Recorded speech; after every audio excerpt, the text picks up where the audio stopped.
When I first started teaching, I had just gotten my PhD in sociology.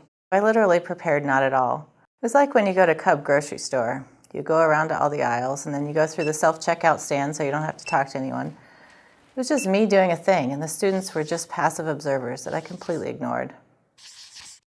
After I came to Minnesota, I taught this other class, Sociology of Families, 3 times in a row, so you'd think it would be better since I had mastered the material more.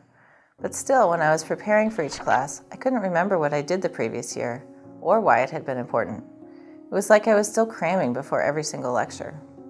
One day, when I was trying to revise an exam for this class and I looked through my notes, I thought, what would be fair to ask? I've not taught them anything. I had just spoken at them. Vignette, vignette, vignette, based on an article, here's another article, yet another article. You can't test on that.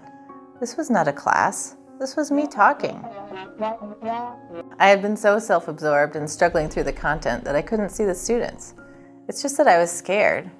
I mean, they're the ones judging you with the teaching evaluations. It's weird because I'm completely an extrovert. I could get energy from being around people, but it was still so scary. I did a lot of things to make it better. Now I go to the room really early. I have to make the classroom space mine, so I rearrange the podium, the table, the chairs. It's like I'm a dog peeing on a fire hydrant twice a week to make sure everyone knows this is my space.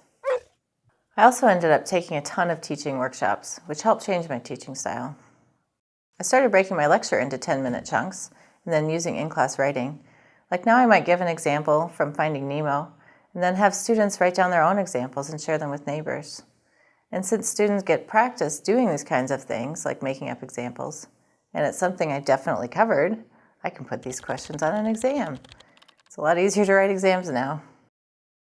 It really did remove a huge burden because I wasn't just there dispensing all this information. When they're talking, I can step back and see them. Oh, there's a person. I see them. And they see each other too. People have a chance to really meet each other when they're sharing. Plus, when students have time to think and write before talking, it helps the introverts and the people who don't have English as their first language. Doing it this way, I really get the feeling like I'm serving all students. So now teaching is not so much about me or my mastery, but it's about us, a community. I ran into a former social family student about a month ago, and she saw me in line and said, I remember you. You were a really kind teacher. You cared about me and spoke to me when I said I wanted to go to grad school. You were the only person at the university to ever do that, ever. And so I thought, now I've got to revise my story about teaching sociology of families. Like it wasn't 100% terrible.